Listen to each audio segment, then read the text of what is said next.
आपकी पत्नी का बीएफ पलंग में? हनी, जरा बेड पे से हटना, मुझे कुछ सामान निकालना है। तुम मुझे बता दो ना क्या सामान है, मैं निकाल दूंगी। नहीं नहीं, तुम्हें कुछ मिलेगा नहीं, मेरा सामान है, मैं जानता हूँ, मुझे निकालना है। हटो यहाँ से। फिर लड़की बोलती है कि मैं कपड़े निकाल देती हूँ, आप जाके आराम करो। फिर उसका पति बोलता है कि मैं निकाल देता हूँ, तुम घर का काम करती हूँ, थक गई होंगी, तुम जाके आराम करो। फिर लड़की बोलती है कि मैं कपड़े निकाल देती हूँ, पलंग में कपड़े सारे बिखरे पड़े हैं। फिर उसका पति बोलता है कि तो क्या हुआ, मैं तुमको कपड़े समेटवा दूंगा। फिर लड़की बोलती है कि नहीं नहीं, मैं निकालूंगी कपड़े। और फिर उसका पति बोलता है कि तुमने कुछ इसके अंदर छुपा नहीं रखा है।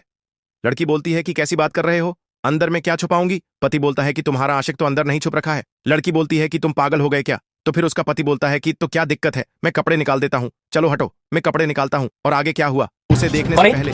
तुषार, मैं सच में नहीं जानती से ये कौन है। मुझे लगता है तुषार ये चोर है, पता नहीं हमारे घर में कहाँ से आ गया और बेड के अंदर। मुझे कुछ समझ में नहीं आ रहा तुषार।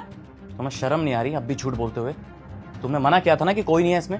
अब इसी बेड में से जब तुम्हारा आशिक बाहर निकल गया है, तब भी तुम झूठ पे झूठ बोल रही हो। तुम्हें ऐसा लगता है कि मैं तुम्हें चीट करूंगी?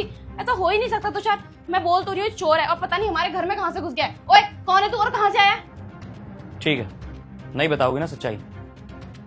इसके बाद भी ना मेरे पास एक सबूत और है। अभी दूध का दूध और पानी का पानी हो जाएगा, रुको तुम।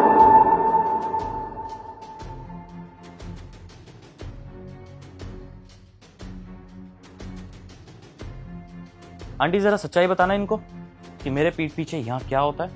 साहब, अब मैं क्या बताऊं आपको। आप तो रोज ऑफिस चले जाते हैं। आपके ऑफिस जाने के बाद मेम साहब अपने बॉयफ्रेंड को घर पर बुलाते हैं। आए दिन बॉयफ्रेंड चेंज करती रहती हैं। मेम साहब आपको धोखा दे रही हैं साहब। ओए, तू झूठ क्यों बोल रही है? अरे मैं तो इस इंसान को जानती तक नहीं हूँ, तू झूठ किस लिए बोल रही है? अरे अब तो घर की नौकरानी को भी तुम्हारी सच्चाई पता है कि तुम मेरे पीठ पीछे यहाँ क्या क्या करती हो। मुझे समझ आ चुका है कि मुझे तुम्हारे साथ अब बिल्कुल नहीं रहना। अब तुम यहाँ से जा सकती हो और मैं तुम्हें अभी के अभी डाइवोर्स दूंगा।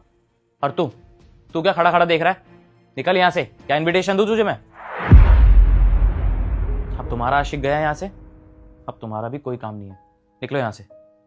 देखो तुषार, मुझे पता है कि मुझसे गलती हुई है, लेकिन प्लीज मुझे माफ कर दो। ऐसी गलती आज के बाद कभी नहीं करूंगी मैं।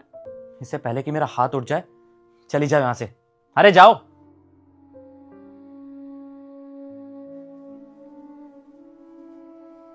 आंटी जी, अब आप भी जाइए, अपना काम कीजिए।